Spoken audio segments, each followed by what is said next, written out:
Tell me why it's so important to support these events. Well, firstly, I've seen the doc Hidden Colours quite a few times. It's a brilliant documentary looking at the hidden aspects, or looking at, I suppose, the history of African people throughout the world, much of which is relatively unknown in the mainstream, and even relatively known, sadly, to a lot of our own people, which is not an accident. It's quite a deliberate and necessary part of a racist structure. And it's all well and good running up our mouth and complaining and this and that and blah, blah, blah. But ultimately, if we don't support our own events, if we don't come out, especially when we've got distinguished speakers coming to talk to the community, then we should just shut up and let people who feel that it's their right to run the world get on with it. If we can't even bother to organise a little thing like coming to watch a screening to learn about who we are and where we come from. So for me, whenever I get a chance when something like this is on, I'm there.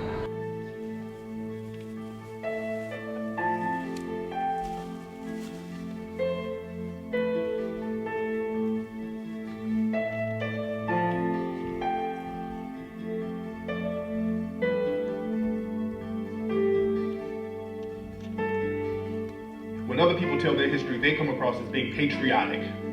When other people talk about where they came from and who they are and what their history is, that's called patriotism. But when African Americans do it, or when black people do it, they're labeled as being militant.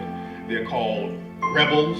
They're called Afrocentric. So that's the big difference. Our history, for some reason, it becomes offensive to people. So we have to stop being afraid to tell what our true history is.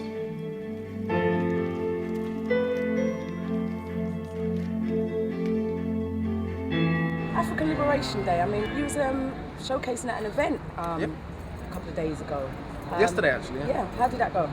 It went well. If I'm honest, it could have been a little better organised and could have been a little better attended, but it was relatively well attended and the people that was there had a good energy. But again, if it was a rave, you know, and there was a whole heap of gal in short skirts and champagne, you know, our people would have turned out. And so whenever I go to these things again, we're often reminded that as great as it is that tonight's event is sold out, if it was wholly for foolishness, it would be doing 10 nights here and people would be coming out to see it and blah, blah, blah. So it's not enough that a few people in the community see this as fashionable, see this as the way to be. We need to kind of spread it so that this knowledge is generally considered attractive, generally considered the sexy in thing to do, not the thing for all those conscious people on the side. It has to be the normal functioning way for human beings full stop, but particularly for human beings of African origin, because of the situation we find ourselves in this country. It's absolutely necessary. What really intrigues me about you is what you do musically. And I believe, you know, a lot of our youths, the issues are, how do we get our youths involved and interested in events like this? And I feel that you're spreading that message within the music. Yeah, I'm trying to, because what mainstream white-owned media, to be frank, has done, with the help of a lot of black artists and general section of the black community doesn't really seem to give a rat's ass about anything other than lining their own pockets, is market this idea that if you're conscious, you're uncool and you're a waste man or you're whatever it is, right? And my vibe is, yeah, some conscious artists are very boring and some negative artists are very boring. My vibe as an artist is, I don't want to listen to artists just because they got a message. If the music don't make me want to dance, if the lyrics don't make me feel something in my gut, if the person's persona doesn't make me want to be like them, then I couldn't care less what their music's saying. The reason why Dennis Brown or Marcus Garvey as a speaker, or Bob Marley, or the Wu-Tang Clan, or Public Enemy, the reason why people bought into them is because it was like, bro, I want to be like these guys.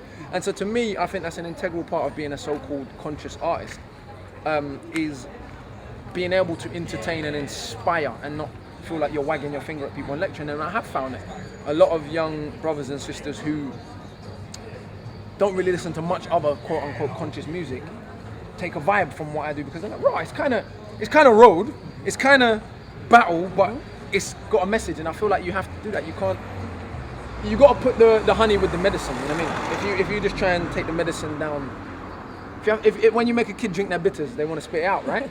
But if you put something sweet with the bitters, you still get the medicine, and so it's that kind of thing to me, I think is important. Big thanks. So you drink your medicine then? I drink my medicine, yeah. Well, I drink ginger tea every morning. That's my first little thing, you know, clear out the system and all of that. And I'm big. I think the health thing is an integral part of this revolution that we speak of. It's one of the things that we often overlook. We're still eating food we were put on by people who were trying to keep us weak and mentally sloppy. Why are we still eating food put on by for such purposes? And we now consider this our food, but it's not our food. What was our ancestors eating? Give thanks. I mean, I agree totally with what you're saying, but again, the youths are not majority of the youths are not listening to conscious music. How can we change that? Well, I mean, you got a multi-billion-dollar machine, you know, promoting nonsense to them. So it's not really, for me, about wagging our fingers at the youth. And the difference was, I suppose, for my parents' generation, Bob Marley was the most popular musician in the world. Mm-hmm. The money that today is being spent on artists telling us we must buy Gucci was being spent on Bob Marley telling us Africa must unite. I'm not saying there was no negative imagery then, but I'm saying an era in which Bob Marley and Marvin Gaye and Jimi Hendrix and Muhammad Ali are the most famous men on the planet. Not the most famous black men. They were right up there with the John Lennons and whoever else is.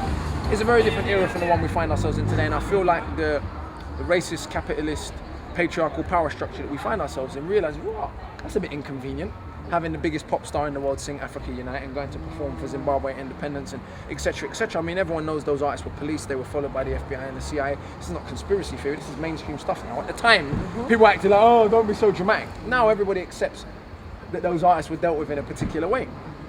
And that's for very good reason, whereas artists today telling us, you know, we are of no human value, you know, as young African Caribbean people, if we don't buy stuff owned by a bunch of Italians and French and German people. I'm not saying we shouldn't have some nice things. I drive a German car, but must I act like that makes me something special and I'm now better than my own people because I drive something made in Germany? No, nonsense. And that's what I'm not into.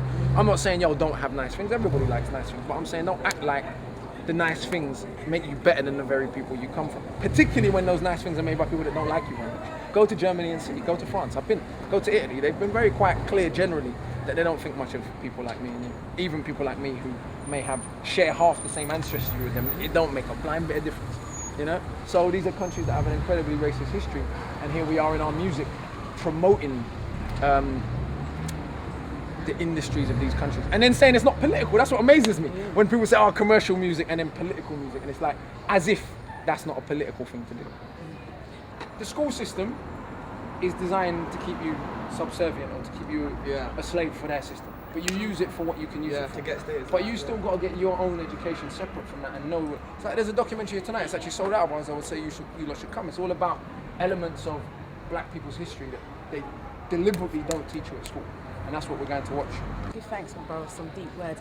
So, how can the youths or anyone watching this? How can they, get support you? How can they, see what you're doing, latest projects and so forth? Follow me on Twitter at Akala Music, and that will give you all the details of everything that's coming up. Give thanks, my brother. Always. Big up, sis. Catch you soon.